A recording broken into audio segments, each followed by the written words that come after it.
So with the amount of change to college football playoff projections over the past just 2 weeks plus week zero, I'm gonna go and look at various media websites and review bracketologies, go react bracketologies, talk about the teams. I'm too lazy to make one myself, but I'm here to react to some, give you some thoughts. So the first one we'll look at is from The Athletic, and this one's by what's the name? Zur Mandel. So Ohio State as a one still, which I guess Ohio State hasn't done it. It's weird. It's hard to judge Ohio State right now, and we really can't do it for a few weeks because they don't play any real competition in their non-conference schedule. I think their next game is Marshall, and they played Western Michigan and Akron. So two MAC schools and a Sun Belt school. So I think it's very fair to have Georgia above him and have Texas above them. I would personally put both of them above them just based on they have actual wins, but you can still project Ohio State's being a one. Georgia is a two. Fair. Miami, yeah. Utah, yeah. And those right now would be mine. This would be my top four, except I switch Georgia and Ohio State. Then we have Texas as a five. Alabama is a six. Ole Miss is the eight. Tennessee is the nine, yeah. Ole Miss hasn't played anybody. Alabama looks spotty in their second game versus USF. That score does not indicate the game. It was a 42-16 game. Or 42-16. And it was 14-13 in the fourth quarter, and it was 21-16 with 5 minutes to go. Alabama scored 21 points in 5 minutes, and Alabama can do that. They have the weapons to do that. I think the thing is you just saw their offensive line got tested, their depth-wise, which is going to be a problem for Bama just because of the amount of transfer outs after Saban left, is their line, or they're not just on their line, their depth is going to get tested and tested and tested. And first USF of all teams is tested, so we'll see. They stay healthy, it's still Alabama. If not, they can have some problems later down the line because they do have Oklahoma. They still have Mizzou. They still have LSU. They still have Georgia in 2 weeks. So Penn State at the seven, they didn't play well last week at all. I meant almost lose to Bowling Green, but you find a way to win the game. So I guess you just move on. Ole Miss hasn't played anybody. Ole Miss is one of like 3 or 4 college football playoff contenders we just cannot say a single word about because they have played nobodies, and they haven't looked bad, but I guess they've looked good doing it. They're putting up really big numbers. Tennessee, I don't think not yesterday's video. Yes, yesterday's video. I don't think I talked about the magnitude of how good Tennessee was, or yeah, it was yesterday, and how good Tennessee is. For Nico to play as bad as he did, and he had 212 and 2 TDs, 2 picks, and then the highest receiver had 40 yards, and they put up 51 points. Not all on offense. They had a pick six, and they forced a lot of turnovers, but that Tennessee defense is legit. It's a legit defense, one of the better in the SEC. They're an SEC contender. They're definitely a playoff contender. Kansas State, good win. I was debating whether it's a good win to go on the road and to go to Tulane, who's a top G5 team, and win and make a comeback. It's a good win. Would I put them in the playoff picture right now if I don't have them winning the Big 12? No. And then he has Nebraska. So this list has Nebraska as the third best team in the Big 10. Now Nebraska, you look at their schedule, and it's super workable. You have really the big ones are USC, you go to USC, you go to Ohio State, and you still go to Iowa, which I don't think anyway. I don't care how good Iowa is offensively. It's still Iowa, Nebraska, and it's still in Iowa City. So that's always gonna be a tough game. They still have Wisconsin on their schedule, but their first 7 games, their hardest team is Rutgers, and it's workable. They can definitely make the Big Ten championship. Do they? I don't know. They're 10-2. And to have them above Oregon, though, Oregon played bad. To have them I still wouldn't put them above Michigan. And even though I think at the end of the day, if Michigan can end up being 8-4, is what I would project them right now, and I have Nebraska at 9-3. So I think at the end of the day, Nebraska will be higher ranked than Michigan at the end of the year. And then also USC, I don't know how you can watch USC and just have Nebraska above USC. So I think this is jumping the gun on Nebraska. But they're a good team. And could they end up being in this range by the end of the year if they finish 10-2? Yeah. Does a 10-2 Big Ten team get in? with what's their schedule at least, because their biggest win would be Iowa, just assuming they lost to USC and Ohio State. All right, now let's look at the AP polls. What if the AP poll determined a bracket? This was what it would be: Georgia, Ohio State, Miami, Utah. That would be what 1, 2, 1, 3, 10, and 12 in the polls. Which, yeah, I expect Miami to rise. I also expect Utah to rise. I should have probably looked up Cam Rising's injury status before this. I don't know if that's been released yet, but that determines Utah's entire season. Texas at the 5, and a number 2 team. And actually, I'll mention that in a second. Alabama, and then we got Missouri, Tennessee, Penn State, Oregon, and then Northern Illinois, who's actually a ranked team. And then so Missouri's number 6, Tennessee's number 7, Alabama's number 5, 4. Alabama's number 4.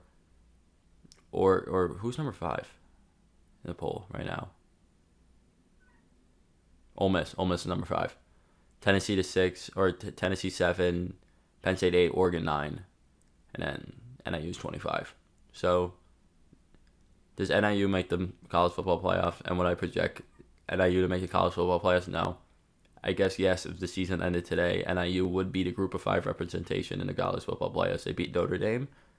And the big thing with this and with the AP poll is that the top 6 of the top 7 teams in the country, according to that, are in the SEC. And I'm going to be honest, it's very hard to argue otherwise.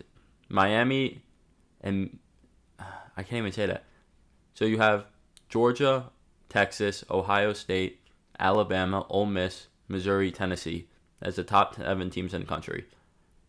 I don't think you can really put Penn State in that conversation. I don't think you can have Oregon in the conversation the way they played. I don't think you can have Utah in the conversation. Miami's the only one. Miami is definitely in the conversation for a top 7 team. But even then, so 6 of the top 8 teams are SEC schools. And that's may just how it be. This could be a realistic look where we have 6 SEC schools in the college football playoffs. And then this is 3 Big Ten schools and then the 3 auto bids. This is a very realistic look at what we can have. And the matchups on this one are 6. Tennessee going to Mizzou. Penn State going to Ole Miss, a rematch of the Peach Bowl last year. And Oregon going to Alabama. Wouldn't that be fun? But, again, AP poll doesn't determine this. None of these do. But I think this one's just more interesting just because of the sheer amount of SEC schools that I see people complaining, oh, there shouldn't be 6 SEC schools. It's a realistic possibility that if somehow, some way, all 6 of these schools find a way to be 10-2 or better, which I think at least one of them probably will fall to 9-3. But if it's possible. It's very possible for 6 of these schools to go 10-2 or better and all end up making the college football playoffs. It's a very realistic possibility. So we'll look at Yahoo's next, and they have Texas at number 1, which is totally fair. It's completely fair. I meant they're talent-wise, they're up there with the top. They're up there with Georgia. They're up there with Ohio State. They're super talented. And with the Michigan game, I think a lot of people, or really, mainly Michigan fans, I'm going to be honest, were like, oh, Texas is going to get out-physicaled by Michigan. No, not even close. Texas was a more physical team that day. And they're not going to get out-physicaled by any team. And they can throw the ball. They're not just some air raid team, but they can be when they want to. And if that matchup in Austin, I don't know what week it is specifically, they're going to show it completely if they haven't already with this matchup, with just dominating Michigan. They're going to prove that they are a national championship contender for real, if they haven't already. Like, completely no doubt about it. And is there anybody who's saying they're not? Probably not. But they're going to be able to establish themselves as a better team than Georgia. They're going to be able to establish themselves as the number 1 team in the country. It probably won't come unless Georgia Ohio State slip up until that matchup in Austin. But I think it's completely fair to have them as the number 1 team in the country at this point. And we'll scroll down. So 5 versus 12, Georgia, yeah. Georgia could be the number 1 two team in the country in that. Memphis, we'll see. We'll see with Memphis. I've seen different projections. I've seen UNLV, Memphis, NIU, Boise, obviously, who's going to get a lot of love. That's probably it. But Memphis, we'll see next week if they beat Florida State in Tallahassee. Then, especially when Florida State's on bye too. I completely forgot about that. They were on bye this week. And that completely changes the trajectory of who wins the G5 or who's a G5 playoff spot, which to me is super interesting still who's going to get that. Even if they do get blown out by like 25 to Georgia or Texas or Ohio State or Oregon. Next, Tennessee, Penn State going to Tennessee. How fun would this be? Again, we talked about this when we were looking at one of the other brackets, how legit Tennessee is. They are super, super legit. If there was a tiers, I'd have Ohio State, Texas, and Georgia in that tier 1. And that tier 2, Tennessee's right there, completely solidified in that tier 2. And then Penn State, I meant, again, with the slip up, but Penn State going to Knoxville. That's number 1 environment, and there's 2 top 5 environments in college football right there going at it in Knoxville. I just want to see Tennessee host a playoff game. Tennessee or Penn State host a playoff game in this situation. They're playing each other. 7 versus 10, Alabama versus Oregon. Again, we talked about Alabama struggles versus USF and their depth, and Oregon, we really haven't touched on Oregon, but Oregon, their offensive line stinks. I'm not going to put it lightly. Their offensive line played like shit the past 2 games. You look at any Oregon, I've been looking at Oregon comment sections. Everything is the offensive line, the offensive line, the offensive line. And that's letting them not be able to run the ball.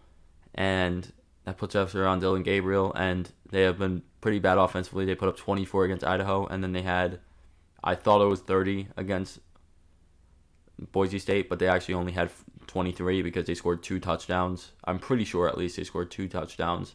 Defense specials, I think 2 special teams touchdowns only actually. So a team that Georgia Southern hung 45 on Boise, and now Oregon's only hanging 23. Their offense has to get together. Their defense is fine. I know 34 is a lot, but they're playing the best back in college football. Alshon Gentry's electric. He has 468 yards and 9 TDs, or 468 is around there. So I'm not concerned about their defense. I'm not concerned about giving 34 to Boise, because Boise can hang 30 on any team in the nation, or at least close to it. And then 8-9, Ole Miss. Again, there's Ole Miss USC is sick, by the way. Like, that's my favorite part about all of these projections. It's like, oh, this match is sick, this match is sick. This is a sick matchup. Ole Miss, again, there's nothing. We can't talk about Ole Miss. I'm sorry, we can't talk about Ole Miss. There's nothing to say. And USC, we didn't get to talk about this. Our first time in a bracket, in one of these bracketologies that we're viewing. And they're legit. I think right now you can easily argue they're the second best team in the Big Ten. I put them at 4th. They're definitely a Big Ten championship contender. They have, I don't think they play Oregon this year. No, they don't. They play Michigan, though. They still have to go to Wisconsin. They go to Michigan in 2 weeks, which that week 4 slate, by the way, is insane. They have to go to Michigan, which is still not an easy task, despite what Texas did. And they still have Penn State at home. If they win one of those 2 games, they still have to host Notre Dame, too. If they end up going 10-2 and, like, close losses to, like, Michigan and Penn State, or, like, Michigan and Oregon, Michigan and Notre Dame, or something like that, and they end up making a Big Ten championship and end up finishing the season, like, 10-3, that could be a playoff team. And Miller Moss is legit, super, super legit. He only had that 1-game sample size last year. They decided to stick with him. They don't portal anybody in. He's legit. The defense is way better. They pitched a shutout against Utah State. I know it's Utah State, but they still pitched a shutout against Utah State. D'Anton Lynn has completely overhauled that defense and is using that talent. And the receiving core is a lot deeper than once thought. Or I guess people who like are big into college football nerds, we'll call them, knew how good this wide receiving core is. And I think the public didn't know as much. And I'm not saying I'm one of those nerds who didn't, because I heard it on a podcast once that they had a deep receiving core. That's all I knew about it. But the receiving core is good, and they're definitely a playoff contender. We'll look at one more. We'll look at Sporting News' college football playoff projections. Again, Georgia, Ohio State, Utah, Miami, different order. Same 4 teams have been in 3 of the first 4. Texas, Memphis, we've seen before. Again, Memphis was now I think 3 of the 4 have projected them as the number 1 group of 5 team, which is totally fair. Penn State going to Bama, again, a sick one. Oregon, they still have 8, so I think that's future projecting with Oregon. And if Oregon gets their offensive line right, there's no question no question at all that this is the Oregon team we thought was a national championship contender. It's just they really do. And again, with that offensive line, that run game also has to get right. And Tennessee going to Oregon, again, another sick one. This one would be my favorite. Right now, just looking at this one, this would be the most ideal scenario. Or not the most, but out of all the bracketologies, this would be the most fun one. Tennessee at Oregon, USC at Ole Miss, Penn State at Alabama. And then we have, and this one actually lifts bubble team. So Mizzou, again, weird that we didn't get to talk about Mizzou, but I'm glad these bubble teams are here so we can talk about some of these teams because Missouri, even though they're the number 6 team in the country in the AP poll, we're not on any of these bracketologies but the AP poll one, which is strange because I totally put them in right now. I know they've only played Buffalo, and I think it was, I don't even know which one it was. It was Murray State. And so they really haven't played anybody, but this is a week. I don't know if this is a week. This is a weird non-conference game where you have a ranked Boston College going to Mizzou.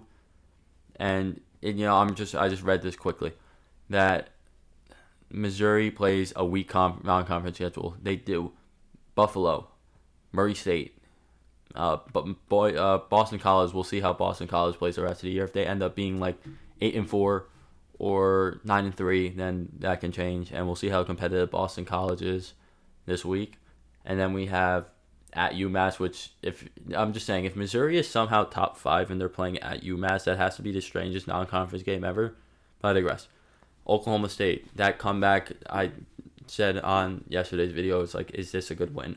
It's a good win. It was a great win, actually, because look at this. That's how many yards they did. They let up. 648. I didn't know that until earlier today. 648 yards of offense let up, and they still won the game 39-31. 648 yards of offense should get you 70 points. And instead they got them 31, and they somehow found a way to win that game. That's great. You can't do that. You can't be letting up 700 yards again, but be able to win while doing it shows a lot about Oklahoma State, I think. And they're certainly still Big 12 contenders. Kansas State we did touch on before. Again, Oklahoma State, Utah, I think are really going to be fighting for this Big 12 spot. And Oklahoma, we didn't touch on. Bad game. They played a terrible game. That offense looked terrible against Houston, so they're going to need to get themselves right because in 2 weeks they host Tennessee. And the way Tennessee's playing and the way Oklahoma's playing, that could be an ugly game. So we talked a lot. 4 bracketologies. I think we talked about the main teams who are in it. The one notable one that was not in any is Notre Dame, because of course, why would they be? And I think every team we mentioned are the most likely teams to get into this bracket, except for LSU, and I'd throw Notre Dame in there too in case Notre Dame just completely rebounds and goes 11-1, which I think is possible. But it'll be fun to see how this shapes up when non-conference schedules or conference schedule starts because of auto bids, and to see the Big 12 playoff picture and the ACC playoff picture, and if one of these smaller or not like lower tier, like tier 2 SEC or Big 10 teams get that bid, but we'll see. Thank you all for watching. Discord's coming soon. See you.